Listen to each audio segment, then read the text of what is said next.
Punishment. Combination by Judah. Judah pouring it on. Oh, what a right hook followed by a left, and that's going to do it. Negron doesn't know. Good day, friends. Our regular column, which contains the most colorful knockouts, will delight you today with another selection.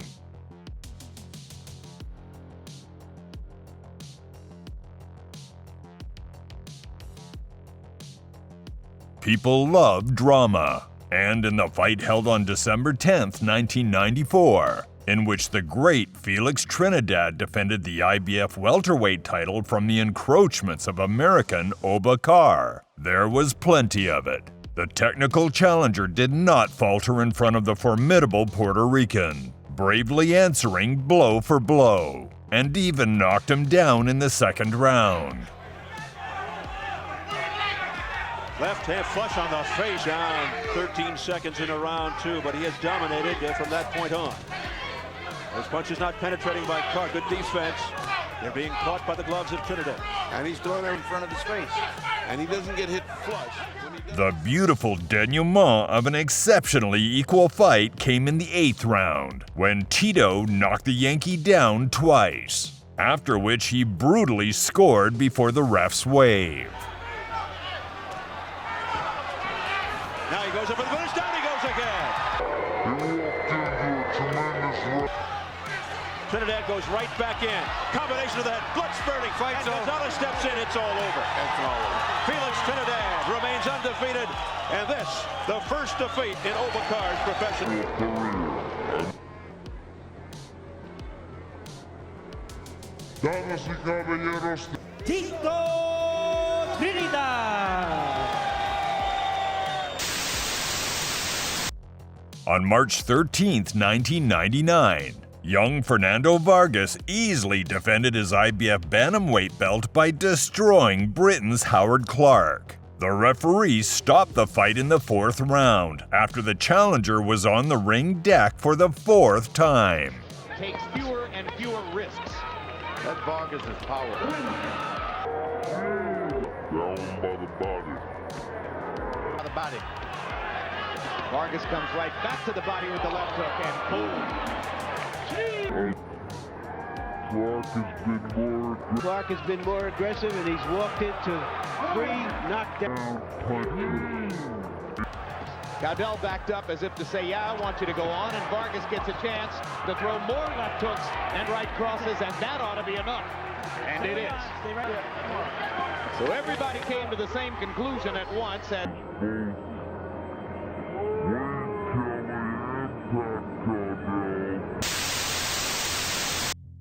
On April 18, 1997, Ike Quartey reminded everyone why he was nicknamed Bazooka when he brilliantly defended his WBA welterweight title against American Ralph Jones. The Ghanaian boxer showed the seriousness of his intentions already in the 1st round, when he wiped the challenger twice on the ring platform. Tiger Jones, and he's going to have to try to get his legs there. Yeah, good straight. Oh, there you go. First knockdown of the fight.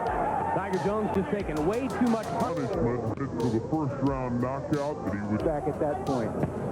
Now I think you see why those guys don't want to talk about fighting Ike Quartey. Nobody's going out of their way to fight him. Well, 10 seconds to go in the round. I'm not sure that those other guys couldn't do just as well against this fighter. I'm sure they could. Second knockdown. And in the 5th segment of the unequal confrontation came the denouement. A hard series of the champions sent Jones into a knockout under the ropes, drawing a line under the 6th successful defense of the champion's regalia. So in other words, Ralph Tiger Jones was on the floor after 3 minutes had transpired. 150 all week. More left-right combinations by Quartey. Jones in more trouble than ever before. And he never come back. Makes his statement 6 days after Whitaker De La Hoya, the big fight in the welterweight division. And here's Joe Cortez as he humanely called a halt to it. There's the first left-right combination. There's the second. And all 4. On May 27, 1994, the legendary Roy Jones defended the IBF middleweight belt against a tough Thomas Tate. The fight was already over in the second round when Jones cut down the challenger with a powerful left jab. The boxer managed to get up, but his condition did not convince the referee in the expediency of continuing the fight. With three. And right now, Jones unleashing with that right hand. Right from him as a pro. The left hand has worked effectively along with the right. And that is the end of round one. Tate says you didn't hurt me. Round two underway. And interestingly, only 18 of Jones' 96 punches in round one were. Oh, and down goes Tate. Wow. There's an inside left. He's on the corner rope, standing. Richards deal with the count. Oh, and Tate. That's it. His corner comes out and stops it. And Roy Jones Jr. does a dance early in round two. His sixth career second-round knockout. Tate just walked right into that inside left.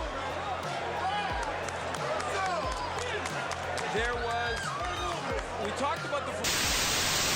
On January 23, 1998, Bruno Phillips scored the most important victory of his career, stopping the aging Julian Jackson.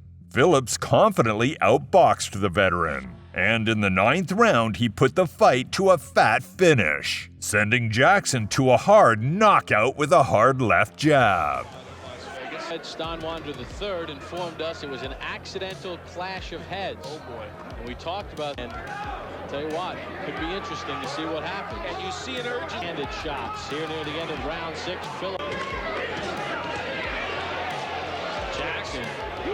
Wow, he is wailing away with that right hand happening because of the body work that Jackson has done. Many more. Number of moral things changing the culture. Good left. Down goes Jackson. A short left. To the answer. Fred Steinwander at 9, that's it. Fred Steinwander at 9, that's it. On January 16, 1999, young Zab Judah won the temporary IBF bantamweight title by annihilating Puerto Rican Wilfredo Negron. The referee stopped the uneven bout in the fourth round, keeping Negron from taking a third flight to the ring decking. That's from fooling around. I hope he learned his lesson. Well, he went low. I mean, that was It made the advertisement logo very slippery. That was in Atlantic City. Beautiful right uppercut by Zab Judah. And Negron just holding on. He countered Negron perfectly, and in one of his gloves touched Raped the floor off that vicious uppercut. Here comes Negron. Slip. Well, I'll tell you, he tried to get right back in the action. I'll tell you one thing, Bobby. Any other referee could have counted it. Judah's looking to end it right here in round number 4. And Negron ushers him in, says, come on. Sense of urgency, perhaps, because of the blood on the head. Oh, there's another uppercut. Look at this assault. A barrage by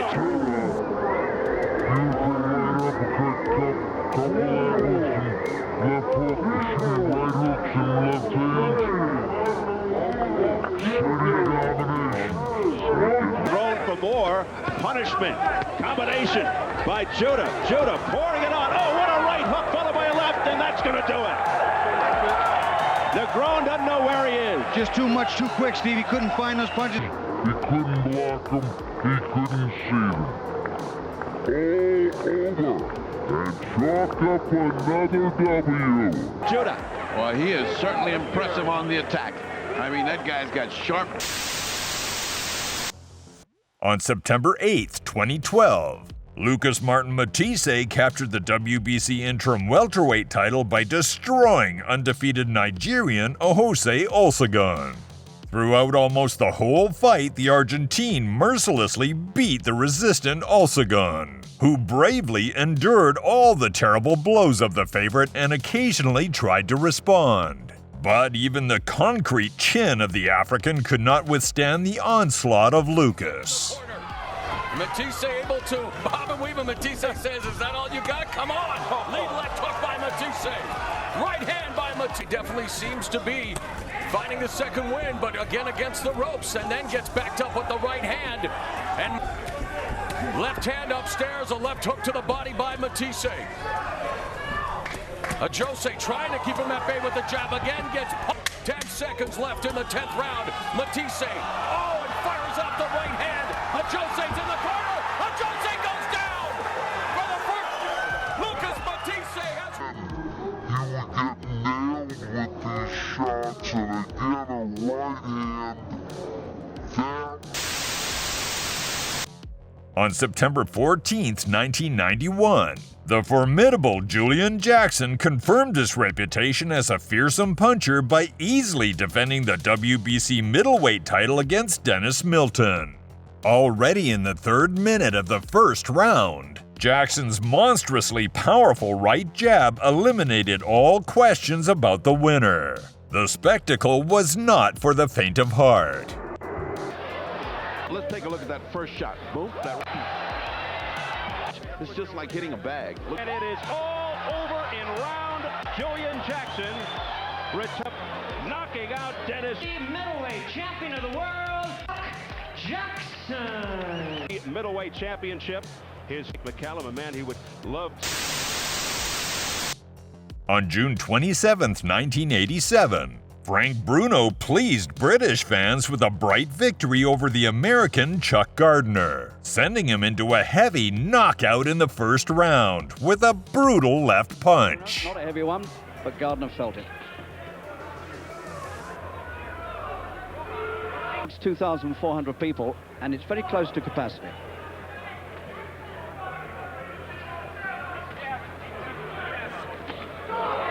That's a good punch.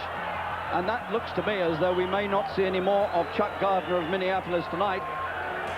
One punch, that's all it took, and he's out, and good and out. The man took 30 hours to get here. He arrived exhausted on Thursday night, had a nightmare journey.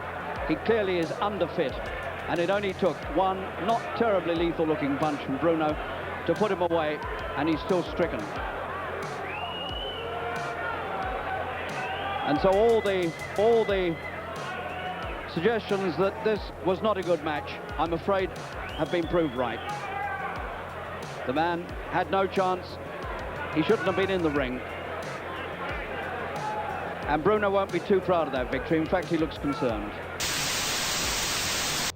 On August 18th, 2007, the formidable David Tua did not notice the resistance of Mexican Saul Montana, knocking him out in the first round with his crowning left hook. He's doing the scoring. There's the left hook, and finally finds a hole. And another left hook. You can't trade left hooks with Tua. I don't care. And he knows the best shot is to try to pressure him early and see what happens. You can't lay back and let him just unleash those left hooks. No, but you don't want to stand in front of trade left hooks. Absolutely, here a long time. But that's the way David has always fought throughout his career. You know what I like about Montana? This ball there. The first left hook he threw, and he made everything. And David like a ball on the floor. Montana was trading hooks and landing shots with him. But here, right in front of him, gets whacked with two big left hooks. When Tua can get that punch in against anybody, I don't care who they are, he will hurt them. His problem is sometimes 10 rounds of Robert Hawkins are not doing.